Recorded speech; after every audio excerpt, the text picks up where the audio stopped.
तू तो बुआ है, कुछ मदद कर सकती है तो कर देना। कहाँ पैसे हैं भाभी, बस समझ लो किसी तरह हम लोग भी दिन काट रहे हैं। 2 ही तो कार है और मेरी बेटी भी बड़ी हो रही है। अब उसके लिए कार लेनी है तो 10 लाख का खर्चा तो लग ही जाएगा। तभी वहाँ सुनील आ जाता है। अरे शशि, क्या है, तू हमेशा पैसों के लिए परेशान क्यों रहती है? वैसे क्या जरूरत थी बेटी की शादी इतने बड़े घर में तय करने की? अरे पैसे नहीं थे तो ऐसे ही कर देती कहीं शादी। इतने बड़े होटल में क्यों कर रही है शादी? लेकिन यहाँ तो मामला शादी का है, डेट तय है। दरअसल तेरे भतीजे के पीएफ के पैसे आने हैं, पर उसमें देर हो रही है। जैसे ही पैसे आ जाएंगे मैं तेरे अकाउंट में डलवा दूंगी। ठीक है, हम लोग सोचकर बताएंगे। तभी वहाँ भतीजा आ जाता है। फूफा जी, आप लोग ही मदद कर सकते हैं, वरना तो कैसे काम होगा समझ में ही नहीं आ रहा। मैं वादा करता हूँ जैसे ही पैसे आ जाएंगे मैं आप लोगों को वापस कर दूंगा। हाँ भाई ठीक है। अब देख भाई, हमारे लड़के तो सारा दिन घर पर पड़े रहते हैं, ना कमाते हैं ना कुछ कमाने की इच्छा रखता है। लेकिन चल ये ले, कितने पैसे चाहिए? जी 4 लाख रुपए। ठीक है, लेकिन पैसे ध्यान से वक्त पर वापस लौटा देना। सुनील मुसीबत के वक्त बीवी के भतीजे की मदद तो कर देता है, लेकिन उन लोगों के जाने के बाद देख ले रीटा, तेरे मायके वालों ने मांगा तो दे दिया, वरना इन लोगों का मुझे कोई भरोसा नहीं है। अरे क्यों भरोसा नहीं है? इससे पहले तो कभी इन लोगों ने आपसे मदद भी नहीं ली। हाँ ली तो नहीं, लेकिन पैसे की किल्लत ही रहती है ना इन लोगों के पास। अरे ठीक है ना, नहीं लौटा पाए तो भतीजे के ससुराल से निकाल देंगे। सुना है बड़े घर में शादी हो रही है। सुनील और रीटा पैसे तो दे देते हैं, लेकिन अगले रोज ही। हाँ भाई साले साहब, क्या हाल है? ठीक हूँ जीजा जी। क्या बात है, सालों बाद आपका फोन, जरूर कोई बात होगी, बताइए ना। अरे वो तेरी बड़ी भाभी आई थी, बेटी की शादी कर रही है ना, तो पैसे लेने के लिए मैंने दे दिए 4 लाख। सोचा भाई किसी गरीब की बेटी की शादी हो रही है, पुण्य मिल जाएगा। अच्छा किया जीजा जी, उनका बेटा बहुत मेहनती है, जल्द ही लौटा भी देगा। वहीं रीटा भी फोन करके हर किसी को पैसे देने की बात करती है।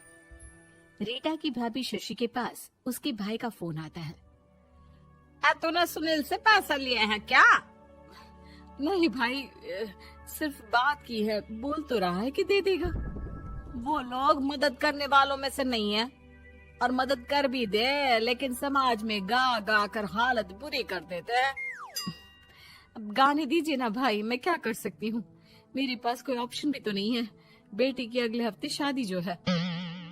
शशि की बेटी की शादी हो जाती है, लेकिन शादी के 1 महीने बाद ही सुनील का फोन भतीजे के पास आता है।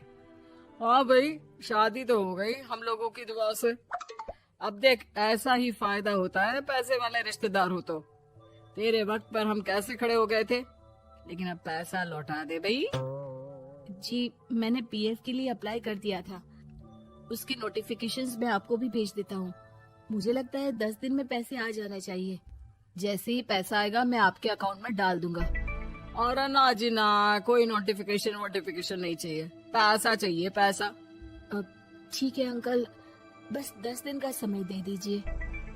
अभी हफ्ता भी पूरा नहीं होता कि भतीजी के पास उसके गांव के दूर के चाचा का फोन आता है। अरे बेटा क्या बात है, सुनील के कोई पैसे ले रखे हैं तो दे क्यों नहीं देता? हाँ चाचा जी, बात तो हुई थी, 10 दिन का वक्त मांगा है, उम्मीद है हो ही जाएगा।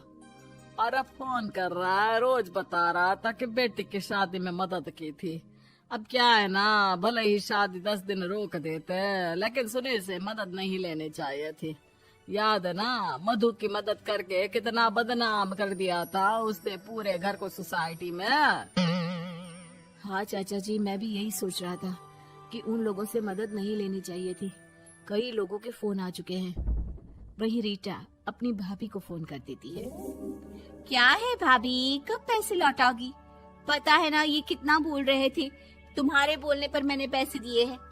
भाभी अब तो आपके बेटे की कार बेच दो और हम लोगों के पैसे दे दो। अरे लेकिन रीटा, बात तो 3 महीने की हुई थी ना, अभी तो 2 महीने भी नहीं हुए पैसा लिए, थोड़ा तो सब्र करो। नहीं नहीं भाभी, वैसे मेरा बेटा टिक्कू आ रहा है आप लोगों के घर रहने के लिए, उसको अच्छे से खिलाना पिलाना, समझी?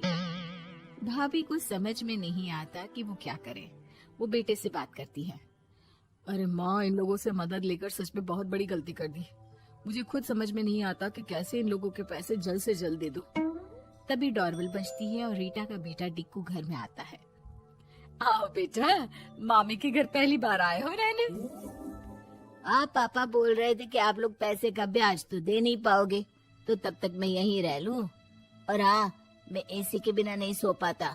आप लोग अपना देख लेना और पैसे जल्दी लौटा देना, क्योंकि मैं थोड़ा जल्दी जाना चाहता हूँ।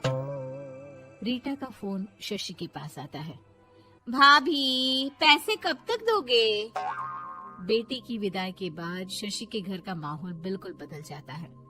वो हर वक्त बेटे से उसके पीएफ के पैसे पूछती, और पीएफ यानी कि सरकारी काम। आजकल में पूरा 1 महीना और बीत जाता है। भाभी, मैं और ये अमेरिका जा रहे हैं, घूमने के लिए पैसों की बहुत जरूरत है।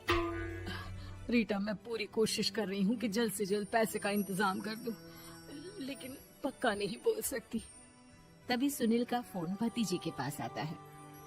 देख माना 3 महीने की बात हुई थी पैसे लौटाने के लिए, लेकिन अभी मुझे पैसों की काफी जरूरत है। मैं अमेरिका जा रहा हूँ, तो पैसे मैंने किसी से ब्याज में पकड़ लिए हैं।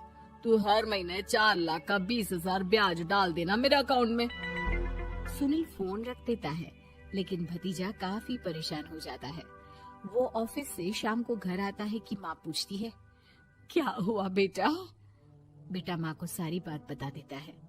माँ भगवान के सामने हाथ जोड़कर खड़ी हो जाती है और रोने लगती है कि तभी बेटे का मोबाइल पर मैसेज बजता है। माँ, पीएफ के पैसे आ गए। और वो ऑनलाइन ही सुनील के पैसे वापस कर देता है। भला हो भगवान का। लेकिन आज एक बात तो समझ में आ गई, मदद हमेशा उन लोगों से लो जो मदद के बदले आपसे मदद में दी गई रकम ही वापस लें, ना कि समाज में आपकी इज्जत।